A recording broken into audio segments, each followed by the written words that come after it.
it's Leela, the proud Poly Kinky Queer Slut. Today's question is, have you ever seen something at a sex club or kink club that grossed you out? And yes, I have.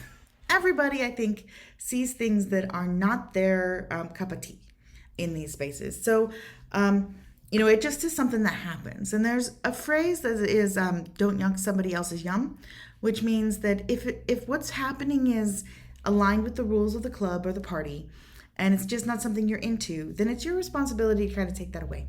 And but there are a lot of people who do things that other people are not into, and what I'm into might be something that somebody else is totally not into, and that's okay. That's absolutely okay. You don't need to be into what everybody else is doing. Absolutely fine to not be doing that.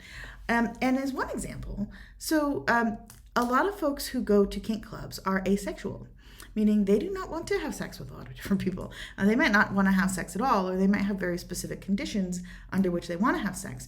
And for some of them, seeing the physical act of sex is gross. And for those people, they're seeing things at those clubs that that grosses them out, but it's still something they would rather be around that thing that grosses them out than not be at the party, than not be there, because there are other elements of that scene that they really enjoy. And yeah, so that's kind of how that goes. Like, we all need to take responsibility for our own selves and our own safety and our own sense of emotional well-being and mental health. And certainly there are decisions to be made about which events you go to and which scenes you stand there and watch based on what you're into and what you're not into. And nothing that is going on should be abusive, should be a thing where people are being pushed into things without consent. Everything should be happening in a context that involves consent. And all of the kink clubs and sex positive clubs that I've been a part of have emphasized the need for consent, good consent. But as long as that's the case, then it's really your personal responsibility to choose what you want to be part of, what you don't want to be part of, what you want to stand there and watch, and what you want to walk away from.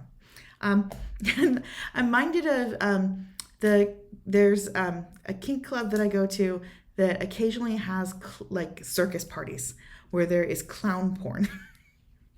I hate clown porn. I hate it. It just creeps me out. It just grosses me out. I can't stand it. That's personally on me. There are other people who love it. But that's personally on me. I get really grossed out by clown porn. So I don't go to that party. If that party's happening at that club that night, I make other plans and go somewhere else. And I'm fortunate. My community has a lot of different stuff. But yeah, that's how I would recommend people treat it. If you're not into it, then don't do it. I will say that I have been very surprised in this kink journey that when I first started going to sex positive parties and to kink clubs, there were things that totally grossed me out that now are among my very favorite things to do. And talking to people, that's a fairly common experience. I mean, not everybody, of course, but a lot of people find that the things that they're most like weirded out by at first end up being the things they most want to do a few years down the line.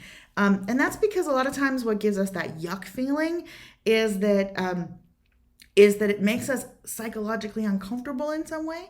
But once we've worked through that psychological knot, then it becomes a really interesting place to play in. So who knows, maybe in a few years I'm going to really like clown porn. I doubt it, but it's possible. Because that's kind of what happens as you explore and open yourself up to new possibilities and try new things. It's an interesting journey that takes you to places you didn't expect to go. Thank you very much for listening. This is Leela, the proud Poly Kinky Queer Slut.